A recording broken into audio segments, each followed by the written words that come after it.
Hello বন্ধুরা, সবাই কেমন আছো? আশা করি সবাই ভালো আছো। তো আমি ভালো আছি। আর এই দেখো কী বানাইতেছি। এখানে আছে দুধের ডেক বসাই দিলাম, দুধটা জাল দিয়েছি। দুধটা দিয়ে ক্ষীর করুম, কারণ দুধ খাইতেছে না, তাহলে ক্ষীরি বানাবো। আর বসাইলাম ম্যাগি। এই ম্যাগিটা তারা সিদ্ধ করে দিতেছি, সিদ্ধ খেতে পছন্দ করে, এদিকে ম্যাগিটা সিদ্ধ করলাম। আর দুধটা দিকে শুকাইলাম, একদম শুকাই ক্ষীর করে এলাম। এদিকে ম্যাগিটা হয়েছে, আর টিফিনটা দিয়ে দিলাম। আর এই আমরা সবাই চা খাইছিলাম। তো চার বাসন টাসন বসছে প্রচুর, তো এই বাসনটি ধুমো, ধুয়ে তারপর কী কী রান্না করুম দেখাই।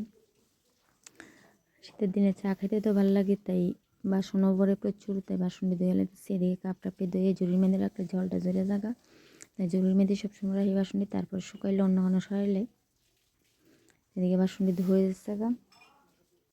এদিকে চার বাসন ধুয়ে এসে তারপর কী কী রান্না করুম দেখাচ্ছি, কারণ কাটা হয়ে যাচ্ছে আমরা কাটাকুটি শেষ। তারপরে বসা দিলাম রান্না, বসামো অক্ষরে।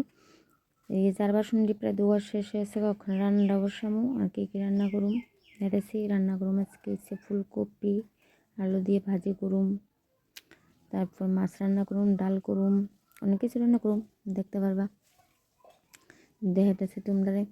এদিকে মাছটিও ভিজায় রাখলাম, কারণ মাছটি এক লগে লই ফুলে তারপরে রাখা দিলে ফ্রিজে রাখলে তো বরফ হয়ে যাবে, চাক্কা হয়ে যায়, তো অনেক সময় হয়েছে বাইর করে রাখা হয়েছে মাছটি। আর এদিকে একটা বাটির মধ্যে ডাল লড়লাম, ডালটা ওখানে প্রেশার কুকারে বসে দিন। ডালটা একটু ভালো করে না দিলে এবার ময়লা তাই ভালো করে একটু ধুন লাগে কষলায়। এবার ডালটা ধোয়া শেষ, ওখানে প্রেশার কুকারে দিয়ে দিন, দিয়ে একটা সিটি দিলে তো তারপর অন্য কাজ করে এলাম, যাতে ডালটা বসাই দিয়ে তারপর অন্য কোনো কাজ করুম।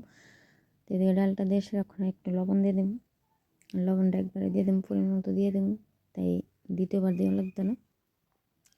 ওখানে বসে দিলাম ডালটা। এদিকে ডালটা হইতে হইতে অন্য কী কাজ আছে সেটি করুম। দেখো,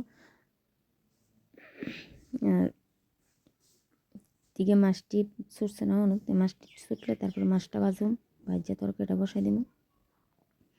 আর এদিকে ফুলকপি আলুটি একটু কাইটা দইটা লই নিলাম, লইয়া তারপরে বাজাটা বসাবো। এদিকে ফুলকপি আলুটি কাইটা দইটা বসে লই নিলাম, ওখানে ভাজা বসাই দিব। এদিকে ভাজাটা প্রায় হয়ে এসছে, আর একটু লাল করে ভাজাম। একটু লাল করে ভাজা না হলে তো ভালো লাগে না, একটু লাল করে ভালো করে একটু ভাজা নাম। এদিকে ভাজা হয়ে এসছে, ভাজাটা নামাই নিলাম বাটির মধ্যে। আর কী কী রান্না করলাম এই দেখো, ফুলকপি আলু ভাজি, ডাল, মাছের ঝোল, তারপরে হচ্ছে শুটকি তরকারি, পনির তরকারি। আর মাছটা আজকে অন্যরকমভাবে রান্না করলাম এই দেখো। আর হচ্ছে পনির তরকারি, তো অনেক কিছু রান্না হয়েছে। তোমাদের লোক কথা করতে করতে অনেক কিছু রান্না করলাম এই দেখো। তো টাটা, ভিডিওটা ভালো লাগলে অবশ্যই পাশে থাকবে।